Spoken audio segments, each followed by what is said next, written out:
Malcolm, we're finally back from the holiday break. What's going on in your world? How you doing?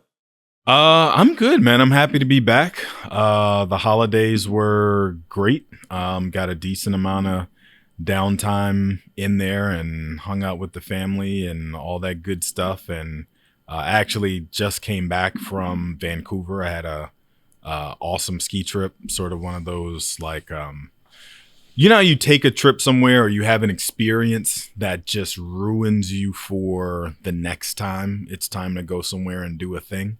Like I had that in the Sphere in Las Vegas when rest in peace Bob Weir. I saw Dead and Company down there, and I came away from that thinking, okay, so concerts are just audio.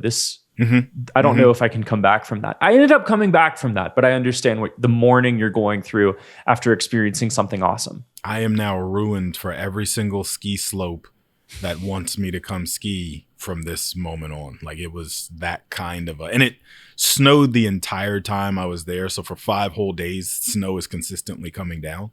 But like, part of my experience was skiing above the clouds. Like, I had never experienced being that high in the air without being in an airplane, where like I'm literally looking down into clouds.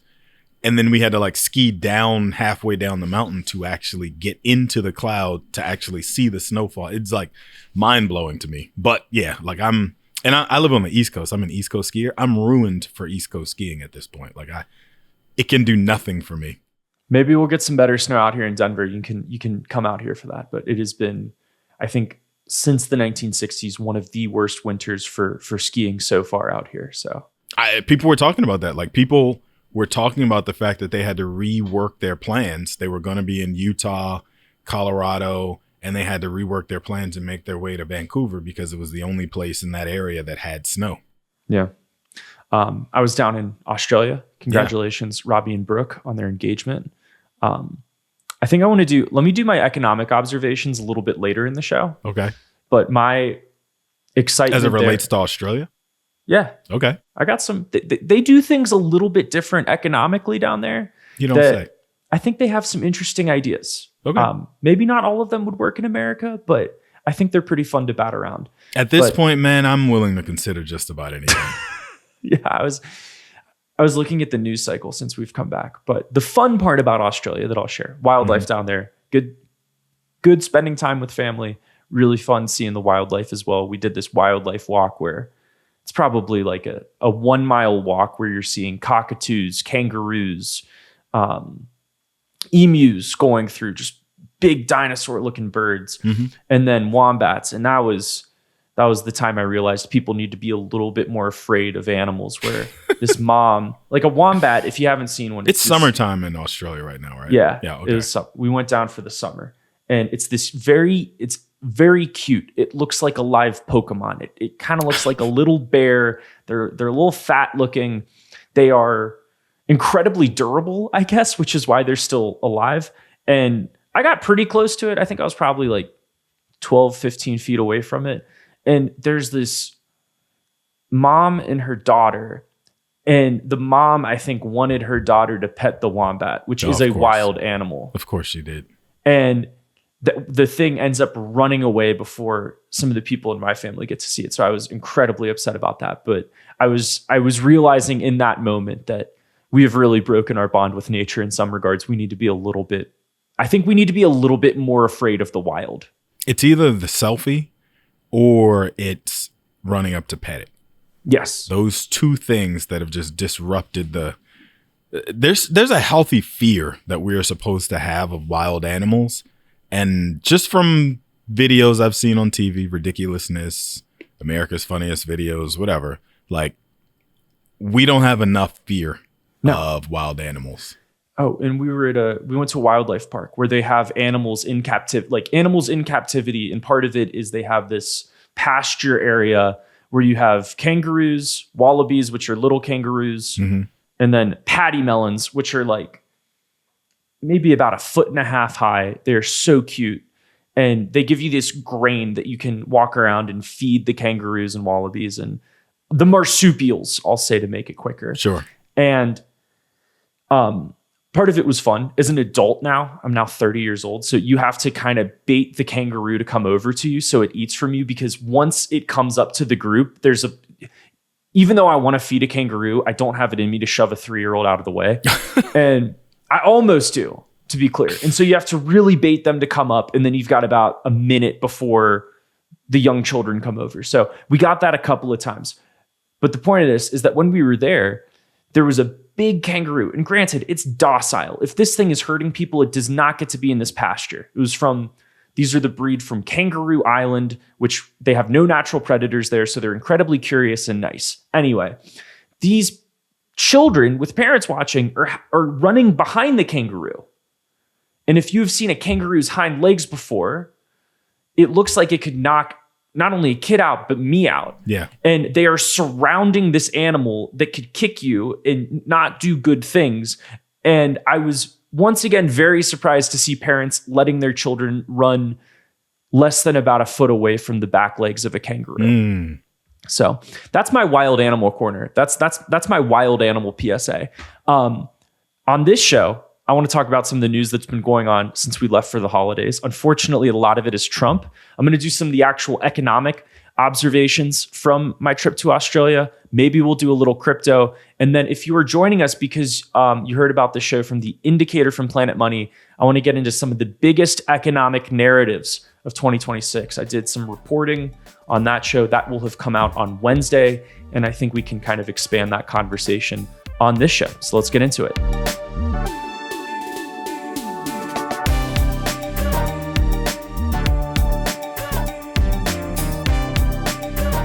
So Malcolm, since we have been out for the holidays, and I'm just going with the political markets related news, here's the rundown.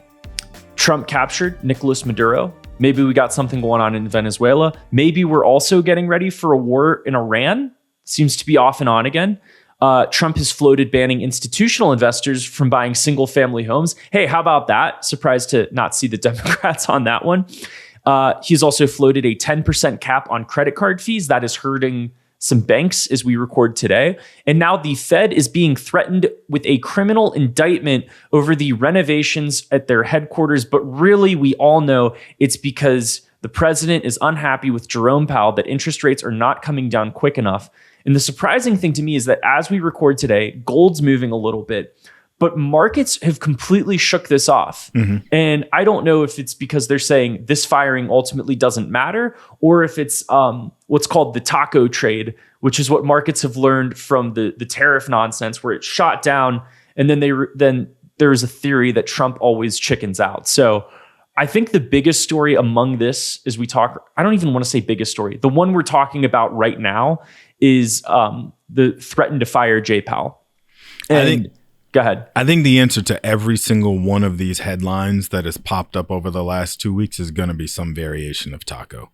Like, excuse me, all of these are way too disruptive and also close to impossible without the level of advanced planning that needs to have gone into each one of these moves. That we all know from past experience, it's very unlikely that any advanced planning has gone into much of it. Yeah.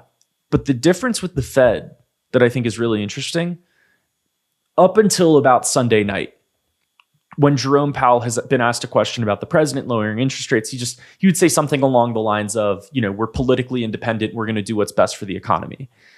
Now he is actually saying, he's essentially said the president is threatening me and I'm not going to respond to it. Quote, the threat of criminal charges is a consequence of the Federal Reserve setting interest rates based on our best assessment of what will serve the public rather than following the preferences of the president. End quote. Well, because now it's no longer a public musing on social media. Action has been taken. And so before he was being asked to comment on a hypothetical, where now it is actually a thing that has happened that he can respond specifically to the event, not the idea of the possibility of maybe an event. I don't know if you've had this feeling before, but right now I'm rooting for the deep state. Because I know the deep state. No, I don't know the deep state. I don't even know if I was almost going to joke that I want to know the deep state. I don't know if I want to know the deep state. Did you watch Scandal? You don't want to know. No, I didn't watch. I didn't watch Scandal. I watched Succession. I watched Scandal multiple times. Like watched the series more than once. I will just tell you on behalf of Shonda Rhimes, you don't want to know the deep state. Okay, I'm a believer though that the deep state exists. I've read multiple files on this. Oh, go. Yeah, let's take this quarter. I think it's unlikely that the deep state could not exist in some form or fashion, whether in the United States, the UK, Argentina, elsewhere, because of how many wealthy people have the level of influence they have over everything else. Like Citizens United was passed in 2010, I want to say. Like it was during the first Obama administration, I think. So until that point, we didn't have documented proof that money equaled a vote. We just had a suspicion that money equaled a vote. Yeah. But now it's been codified into law that money equals a vote. And so the folks who have the most money, we see all lining up at the White House once a month for dinner and everything else to make sure that their own personal interest is carried out. And so there are the loud billionaires, and then I'm sure there's the quieter power that you don't really hear from, and we may not even know they exist. But those people collectively, whether you want to call them deep state or some other kind of cabal, like they have a ton of influence over our government. This episode is sponsored by Capital Area Planning Group. Capital Area Planning Group is a fiduciary wealth management firm that specializes in helping high net worth individuals and families navigate the complexities that come along with managing concentrated stock options, multiple income streams, and an ever-changing tax code. While our team of certified financial planners are well-versed in all things personal finance, our areas of expertise include equity compensation, estate planning, and multi-year tax planning. At Capital Area Planning Group, we believe in pricing transparency. That's why our fees are posted on our website, right alongside the various services we perform on behalf of our clients throughout the year. If you're tired of receiving the same cookie-cutter advice from your financial advisor, then don't wait. Reach out to us today at capgllc.com to experience a better approach to wealth management. Again, that web address is www.capgllc.com. So this actually gets into the economic narratives topic that I want to get into. And when we talk about economic narratives, if you've come over from the indicator, I'm going to repeat it, forgive me. An economic narrative it can be one idea or it can be a collection of ideas that goes viral and spreads throughout the economy. This could be something like Trump saying, tariffs will protect our country from those who wish to do us economic harm, or it can be a constellation of narratives, which you could hear from about AI, which is AI is still in its early innings. Every company needs to use AI. We're building something that is going to be smarter than the smartest humans, which you have a collection of stories that results in a change in behavior. In this case, it's an investor behavior. There's a debate about whether or not these can be predictive or not predictive. I would say that they are a warped reflection, but not necessarily predictive. And then one of the key points is that these stories don't necessarily have to be true.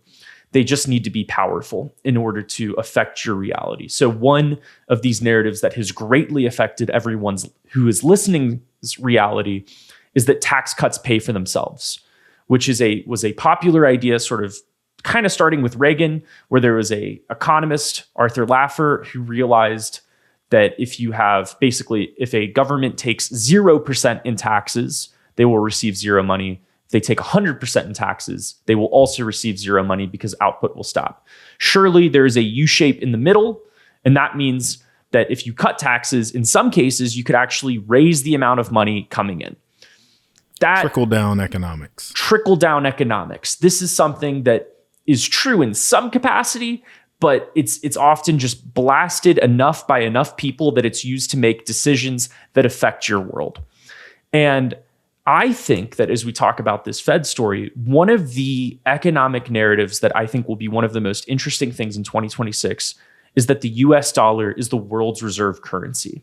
This is something that has continued to be tested, but as we're seeing with this, what's going on with the Fed, Markets aren't necessarily reacting to it, but the price of gold is. So gold was up a little bit today, but gold rose 64% last year. And people are making these historical comparisons. I've talked about this on the show before. But one of the things we're seeing is central banks are buying up more and more gold. Russia and China are specifically among them. And the other thing that has happened is that the dollar's share of global foreign exchange reserves has been steadily falling in the 2000s. It was about 70-ish% in 2000, about 60% in late 2024. I would guess it may be even less than that. So I think I think these continued attacks sort of chip away at the safety of the US as a both risk-free asset and something that other central currencies say, we can own a lot of dollars to peg our currency to it because we know that that's the haven of safety. Would you call that the continuation of the Sell America trade? Yes, but the Sell America trade, first of all, I don't know how real that is because look at the Mag 7. That's an American trade right there. And often Sell America is brought up specifically with equities. I wonder if this is more diversification. I don't know if there's a difference in that, but I don't see it that way. I see Sell America actually as the US dollar, and I see Sell America as the 10 and 30-year treasury, and I see Sell America as buy gold. So we're looking at the same picture and having different interpretations. I think what used to happen is Chinese businesses would transact in US dollars, sell their goods and services here in our country. They'd buy 30-year treasuries and they'd leave those dollars parked here in our bond market for 30 years and then turn around and buy another 30-year treasury with the proceeds once it matured. They'd never actually repatriate those dollars and take it home because it would be too painful for one, but also because not everybody trusts the Chinese government not to devalue its currency overnight without warning because they said so. Taiwan, same thing. India, same thing. Japan, to an extent, same thing. They were already we don't really need them for this, but those are some of the biggest buyers of U.S. treasuries historically until 2025, when each company at different points let it be known, we are not going to sell the treasuries that we currently own because that would be too detrimental to us. We just aren't buying any more going forward. Canada, same announcement. So that to me is Sell America, because now instead of taking that USD transaction I just did, buying US treasuries and keeping the money in country, I'm selling the idea of buying the US treasury or anything, or putting the money in the US stock market, to your point, and I'm buying gold instead, or I'm taking it and putting it in yuan instead, or I'm putting it in rupees or whatever. That's Sell America to me. I think that's completely fair. I was thinking of it from an equity market perspective, which is just from observing financial news. Whenever there was a small downturn in tech, I would see articles that the Sell America trade is back on. But I agree with you with the large scale structural dynamics. And one of the questions I have as a younger person is, do I position long-term investments for this trend? Does this mean I should be looking more at, and I've been on the show saying that I own gold. It's not a huge position given the price run up, but it's something that I think you can make a small allocation case for.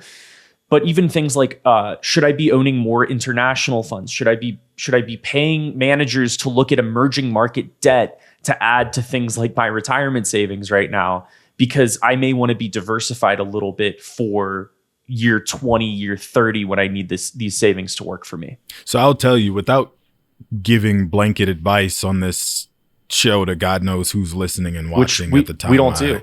Yeah. It's not personalized advice. It's just we're just talking for entertainment. But what I will say, me to you, since nobody else is listening, I have definitely increased allocation to international versus staying USA for a whole host of reasons I've probably already told you before in regular conversation.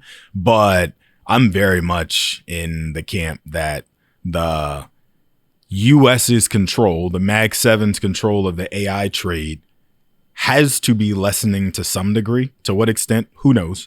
But the likelihood that we continue to own that trade the way we have the last 3 years is very unlikely.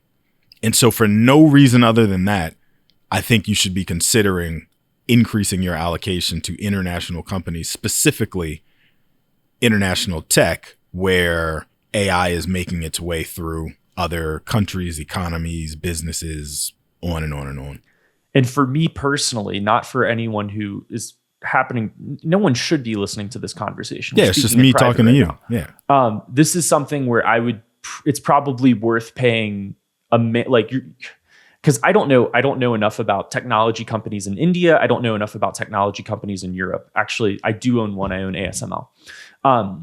Is this the type of thing where you buy a fund with a fund manager who is spending hours and hours doing research on this thing? Or is it like a find the best, best in class dog show, find the best horse in the race, pick your metaphor? I think it's a fool's errand to try and think that you have the depth of knowledge to choose 50 international companies to invest in as a U.S. citizen.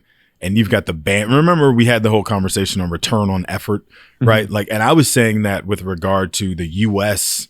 stock exchange, where things are denominated in USD, the prospectuses are all in English. Like, I just was looking at something for a Portuguese investor that, like, I had to go find the English equivalent for a lot of the different fund materials that we like. So the amount of effort that you're going to have to put into figuring that out, I think you'd be lying to yourself to think that you will do even a decent job of being able to pull that off by yourself. Let me throw another economic narrative at you that I know you have thoughts on, which is that Bitcoin is an asset to hold forever. HODL. What does it? Hold on for dear life. Mm-hmm. And I think this is something that started to change in late 2025. And we'll see what happens in 2026. But this is what I'm throwing to you because I know you have significantly more thoughts on. Oh, he's got the hat. I'm not sure what the timeline is supposed to be for crypto investments. I just know that you're never supposed to actually sell, because the moment that you sell, you kind of ruin the narrative for everybody else who believes in this thing. I keep making the analogy to wrestling, where we're all supposed to suspend our disbelief together. And as long as nobody breaks rank, then we can all enjoy the thing that we've been watching all this time. People are selling their crypto. Flat out. I have even to. The big money. Even most importantly, the big money. And I'm talking about people who have been holding on to individual Bitcoin tokens, right? So this is people who have $90,000 or so at the time of this recording per token at stake. At the same time, the IRS instituted a new rule in 2025 that the exchanges have to report your cost basis information the same way that, Schwab and Fidelity and Vanguard have to report your cost basis information on transactions that you do on their website. So Coinbase is now out here telling on people. And in that regard, people are still willing to part with their original tokens that they've been OG hodlers, 10 years long hodlers from, back below $1,000 a coin. These are the people who are now selling. So there's some air coming out of the trade for sure. What I think is interesting about this specifically is this is where we diverge with gold a little bit.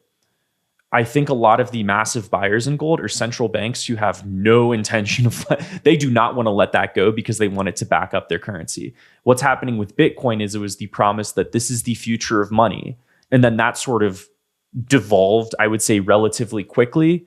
Not relatively quickly. That devolved when people realize the transaction time specifically for Bitcoin takes a while. It takes about, I think, 15 minutes for the blocks to settle. So it can't necessarily be the future of money. Then things like Solana come through, and that is extraordinarily volatile, maybe not picking up as much as the bulls thought it would. However, Bitcoin then became, okay, but this is the digital gold store of value. And I think that's going to continue to be tested if the big money, especially if something like MicroStrategy, if Michael Saylor has to sell Bitcoin because him borrowing against the asset to buy more of the asset didn't pay off the way he thought it would, that could create some serious issues this year. I think the big problem is that nobody has to tell you what gold is for. You have already decided what your own personal use for wanting to own gold is. So it's a hedge against inflation. It's a store of value. It's blah, blah, blah, blah, blah. But you know why you love gold. I am older than Bitcoin. So it isn't clear to me why we should care about it, because it hasn't been around 50,000 years like gold has. And that is really like the original adopters probably look at what's happening, the transformation that's happened. It's become institutionalized, even though it was supposed to be this thing that democratized and took it away from the big money and, upended the banking institution, even though I think JP Morgan Chase owns more blockchain and crypto related patents than any other person or company out there in the world by more than twofold. That has to be like a nightmare scenario to Satoshi, right? So we still are not in concert on what this thing is supposed to be, which means then that everybody's swimming in a bunch of different directions as these different things are occurring. So these shockwaves to the crypto ecosystem affect us differently if we believe for different reasons. So one of the things that has also happened, I think some of the retail traders in crypto are really starting to figure out that the house always wins.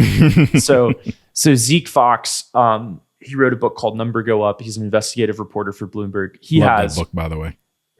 Really good book. I think he's in my view, it's the best book on crypto in my view, is the way I wanted to frame that. It made me miss going to those Miami conferences for crypto, the way he described like the lunacy of like what all. I wish I was in attendance. Did I tell you? I told you about ETH Den, right? Mm-hmm. The Ethereum Denver conference it sounds fun, but you walk through and you feel like you're in a dream where you can't quite read anything because none of the signs actually made sense to me. But he has a really good story specifically on the Trump meme coins, which is not getting a ton of attention anymore. But a couple of things that he pointed out with that is, number one, nobody really wants to claim responsibility for this thing. And he is able to track maybe a few of the people who were involved. And many of them are very nervous and not a whole lot of people want to talk about it. And the second thing with it that I think is really interesting, specifically with the Trump meme coin, even today, 20% of the market cap in that thing is traded every day. So a super volatile stock like, or a stock that people love trading is something like Robinhood. I think that gets to like maybe 1% to 3%. But the Trump meme coin, months after people are talking about it, is still doing that volume every single day. I have no idea where that comes from, and I would love to find out. I would venture to guess a region of where that volume comes from. The Middle East is too broad. I would guess somewhere around the UAE. Okay. Anyway, the third thing is all of the people in like crypto seem nervous and anxious. But anyway, on the meme coin thing, this was a fun gambling thing for people where they kind of went in knowing they would lose money. But the rate of how much people have now lost on meme coins, it's not very fun anymore. And that's one of the things he hits on.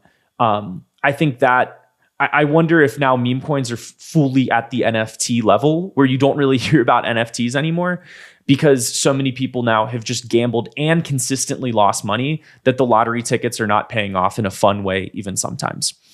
Third big economic narrative going into 2026, and this is one that I'll throw to you, is that AI investments will start to pay off. I wonder if this is the year where people are going to start demanding that some of those investments need to start showing some return. So the thing that's curious about that to me is none of the CEOs who run, I want to say Mag 7, but not every Mag 7 company is a hyperscaler. So I'll just call them out by name: Microsoft, Google, Amazon, and Facebook or Meta. I don't remember any of the four of them promising that you were going to see a payoff from any of those investments in 2026. They said, we're going to keep investing. One, because the risk and the cost of underinvesting is greater than the cost of overinvesting. And they said, you're going to see us showing increased revenues as we continue to increase CapEx. But I don't know that any of them, I'll also throw Jensen Huang in that mix as well. I've never heard or seen where any of them promised you a delivery date inside of 2026. I could be wrong, but I don't think I would have missed something like that. So my point is, I don't know that narrative makes any sense, except for the fact that we as investors would love to be able to say, this is where the $100,000 that Amazon is committed to spending is going to pay off. This is where the $80,000 that Satya Nadella and Microsoft have spent in 2025 alone, this is where it starts to pay off, because it makes me feel better in holding on to those shares, and I'm able to like quiet my own fears. I think one of the promises that AI has made is that there will be tremendous scientific advancements, personalized medicine in this area. And I think that's maybe one of the things people... Which there already has been. Yeah. Okay. There have already been meaningful breakthroughs in my own life personally since the onset of ChatGPT at the end of 2022. Like, I interact with AI literally at least once a day in some capacity. Yeah. So it has made a meaningful change, because I wouldn't spend the money or the time on it if it wasn't improving my life somehow. No, I use Claude probably every day, and seeing, just from my view, the advancements it has made, I'm dealing with non-human intelligence. It may not be conscious, yes, but sometimes it feels pretty darn close to conscious when you're using the higher level LLMs. Anyway, before I get to my wrap-up thoughts, are there any economic storylines or economic narratives, that you're watching this year that you're interested to see play out? I can also jump to the conclusion. The thing I'm really curious about here is poly markets and their ability to be manipulated, and people's ability to profit off of that manipulation. And there's no real mechanism in place to capture it or stop it. Like in the US stock exchange, there is a such thing as insider trading rules. And I, as a quote unquote insider, I'm a person who's connected to the markets. I've got a ton of securities licenses, and I got to report to the SEC and FINRA and anything else anytime I like sneeze in the wrong direction. But there's a ton of people who have the ability, because the poly markets are so new and unregulated, to make a ton of money on things that they shouldn't be allowed to. But there's no way really to capture the data to know who's doing what and so many people will have already made so much money. And on the other side of that, so many people will have already been hurt that the best we can hope for is that enough people cry foul and get pissed off and disenchanted with the idea of the poly markets that they just stop putting their money up. I wonder if it'll be similar to the meme coin phenomenon, though, which is that there are some examples of people manipulating meme coins, but ultimately there isn't a ton of regulation on that. And I think part of that has to do with the feeling of course, these markets can be manipulated. I asked, go ahead. Specifically, the whole Maduro thing. There was somebody who wagered $32,000 on Polymarket a couple of hours before Trump announced the capture of Maduro. Oh, geez. And that person, and this was an NPR story, so this isn't just 400,000. Yeah, so this wasn't just like somebody pulled this out of their butt.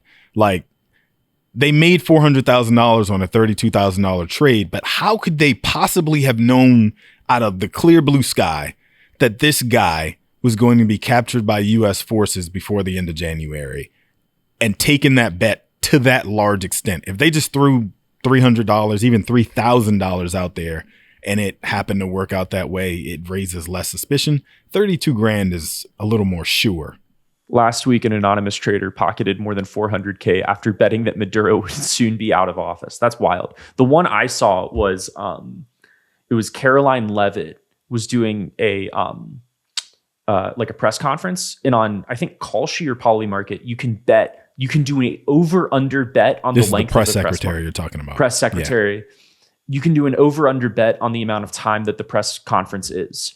And there was a moment where it was like 30 seconds before the over hit, and I'm not accusing any manipulation going on, but about 30 seconds before the over hit, She abruptly ends the press conference and walks off stage. And there was a 98% chance that the press conference was going to go over 65 minutes. Yes. And just seconds before, she shuts up and walks away. Yeah, that, like, again, can't prove anything, don't know anything, not necessarily in position to say one way or another. It just doesn't look good. And that's a big cultural, I think that's a cultural narrative that has been shifting, which is that, people, myself included, you're for the legalization of sports betting because it's ultimately personal responsibility. And then now, as we're seeing how widespread it is, you're also starting to worry about both the economic and cultural impacts that it's having. Speaking of which, I promised a takeaway from this. Anyway, the thing with economic narratives and financial narratives is that they are extraordinarily difficult for economists to capture. Yes. Because you can measure how many people are saying things on Twitter. That can be easily that can be tricked in a way. The number of news articles that are publishing a certain story, that can be affected. And also there's different weights to what people are saying. Me having a narrative on AI has a significantly lower weight than Sam Altman's narrative on AI or Brad Gerstner. So I think what ends up happening, where I have found some wins as an investor, is where you start to see a narrative brewing and growing. And that means having a decent BS detector. That means not putting in a bet that you cannot afford to lose, knowing that it's sort of a speculative thing going on. And I think that is, anyway, it's something where a regular person can have an advantage if they are able to spot and have patience with certain financial and economic narratives. Well, the danger with that too is AI is also writing a lot of the quote unquote articles that are out there online now. Like I scroll through the stock market app on my iPhone and half the articles say written by AI. So, like, yes, narratives are being formed by computers for computers, and it's not even necessarily like indicative of anything. The other story that I think is an interesting structural shift is the alcohol story. And it is that people are drinking less. This is I would say is also an economic narrative, which is that alcohol is bad for you. And this is something people have always known, but seem to be responding to it even more. And this is from a story called Is the World Going Sober by Doug Melville and Forbes. And one of the big takeaways is that more than $800 billion has been wiped off the market cap of the world's biggest alcohol companies since 2021. And I guess the better narrative that's being questioned here is that alcohol is recession-proof. And I think that may no longer be true as people continue to make different wellness choices and realize, you know what? No, maybe I didn't have a great night of sleep because I had 3 cocktails. And I don't know if that genie goes back in the bottle. I think there's a lot of things hitting this trade simultaneously. I think part of the Sell America trade is China has taken a stance against Jack Daniels, like specifically that spirit liquor or whatever I'm supposed to call it. And also, what's the other one? Jim Beam. Like those two were heavily consumed by the Chinese market. And because of export controls and tariff war and God knows what else, the Chinese consumer is not buying nearly as much of either of those brands as they used to. Also, you have that same problem with Canada, because where we used to be able to export both of those into Canada and Canadians were drinking up Jack Daniels and Jim Beam with no problem because of the trade war. And Canada seems to be more patriotic than the United States when it comes to this trade war. And maybe I'm just saying, maybe I'm jaded because I just came from there and everybody was so nice to me. But like, it feels to me like Canadians have been more patriotic specific to the trade war. And that means we're not buying American liquor if we don't have to. Well, even if Canadian Club is second best, I'm just going to buy that because at least I feel good about buying that in my household. Also, I'm curious if the reason we didn't just see this reversal in course from the White House around decriminalization or even legalization of marijuana is the offset of younger people are choosing marijuana, CBD, THC related products in exchange for drinking hard liquor. So initially it was like, oh, we got to create these shandies and these White Claws and all this other stuff that it was like a step in between, but they're not even buying those. Younger people, the Zers, aren't even buying those. And I'm curious how much of that is because they get a similar or better buzz, maybe is the way to frame that, PG.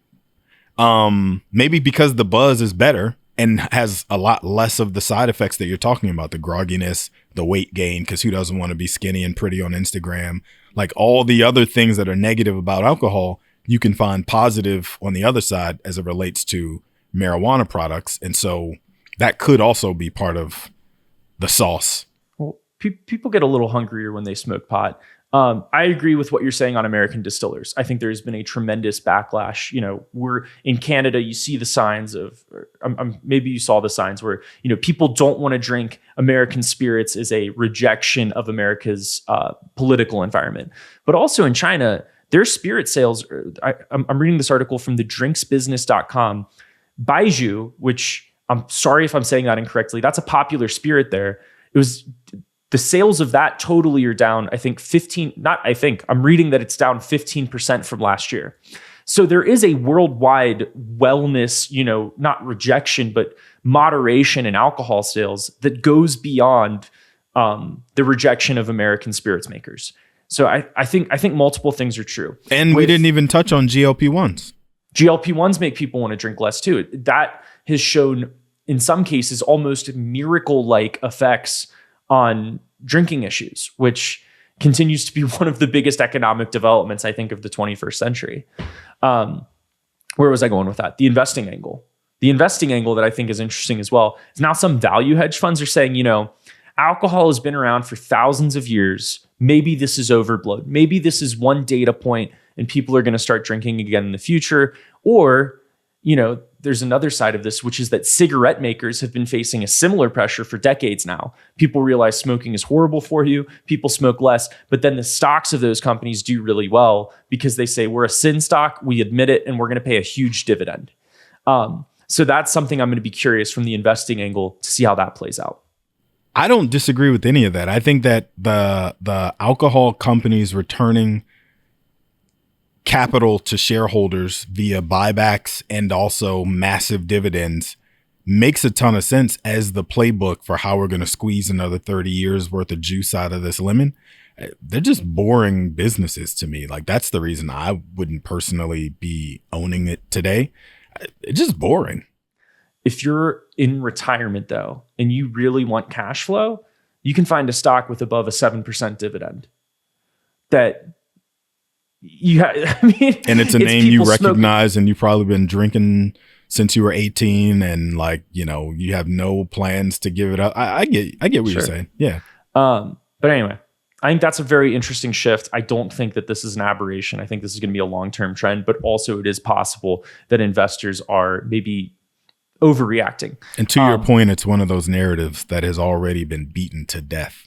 Yes. A couple things as we close out. Number one is I want to talk about some economic observations in Australia. Please, because you kind of left us hanging. I did 30 minutes ago, and I was hoping I was going to, at some point, you were going to land this plane. Well, I realized that it was a better transition for economic narratives in the Federal Reserve than it was to do like economic narratives with the Federal Reserve. Now my trip to Australia, now I'm going to go back to economic narratives. But this goes into the alcohol discussion, which is that I went to this thing called a social bathhouse, where it was a super nice, like almost Instagrammable interior. And the key thing here is you got to wear swim trunks. And they do like a hot-ish pool with magnesium and like a hot pool, sauna, cold plunge. And you go through this cycle of like hot tub, hotter tub, sauna, cold plunge. You come out of that the next day, I was more limber. I was feeling great. And this really, it's taking off in America a little bit where people are trying to do like saunas and cold plunges. But I think this could translate really well in the US, where you have something that's wellness, a little bit social, and it makes you feel better when you're done with it. A little bit unlike a bar here. So crazy enough, I just did the exact same thing in Vancouver. Yeah. How'd you feel the next day? So I don't know if looser and limber, I would go that far, but I didn't hurt myself on any of the jumps that I took that I knew I had no business doing at my old age. You're jumping. You're getting off the ground. Yeah. My brain hasn't quite accepted that I am as old as my driver's license tells me that I am. Sure. So because nothing went wrong whatsoever, as many times as I hit the ground on one of those days, like, I think you're right. I didn't even think about it. The fact that it's probably the minerals in the water and everything else that kept me going. But yeah, that's a good. The one that I really loved was the sauna that had eucalyptus blowing in your face the entire time. And like, I could only sit there for like 10 minutes, but I could literally feel like my entire face opening and like nose is running and all kind of like, I could tell that was doing something positive for my sinuses and whatever else. The idea that I would actually like to see in America is that many regions of Australia actually ban reselling tickets for a profit. I love that. You cannot buy a concert ticket and then resell it for 2x the amount. And I think that this is a great idea, primarily because it actually preserves a market, right? A ticket market. Well, it ruins another market, right? Ticketmaster goes away immediately. Ticketmaster might be okay because Ticketmaster owns the first ticket sale. It's in a lot of cases the StubHubs, the TickPicks. It's the outside companies that are no longer able to swoop in and then try to trade tickets like a financial instrument. However, for someone who is selling a good, which is an artist or a sports team, to their customer, this preserves that relationship because they're able to sort of own that market a little bit more. And this is also something where there's a new market created that ultimately just, in most cases, hurts people because they're treating tickets like financial instruments versus consumer products. So that's something. Because I have seen or heard the Beyoncés and the Taylor Swifts of the world saying to people like, this money's not coming to me. Yeah. Like, I hear you. I hate that you paid $2,000 for your ticket, but I promise you it ain't me. Yeah. And it's something where there's economic activity, but it's kind of useless in a way. And at least for something like stock options trading, everyone in there knows that you're kind of just trying to make money. In this case, there is a end result. People want to go to a concert or a sports game, but there are intermediaries that you can't compete with because they have different tools than you that make it significantly harder. I would go to way more sporting events on a whim if I didn't have to deal with the upsell. Like, I would go buy, the Lakers are coming to town and I don't have anything to do on a Wednesday evening. I'm going to go buy tickets and take my kid. We're just going to, on a whim, go to a Wizards game and pay face value for those tickets instead of $400 for $85 tickets or $58 tickets or whatever. Like, that annoys me to the point that I have to really want to go to this sporting event to buy those tickets. So if you are a rare politician who's made it to this far in the episode and you want a free idea to both get attention and maybe get passed, banning the resale of tickets for a profit, I think, is a great way to do it. They got to go campaign for midterms. They don't have time to be listening to this. Oh, this is an easy one. You can find me on X at Rick Sislick. I'm on LinkedIn as well. Ricky Mulvey on there. Malcolm is at Malcolm on Money. Thank you so much, and we will see you next week.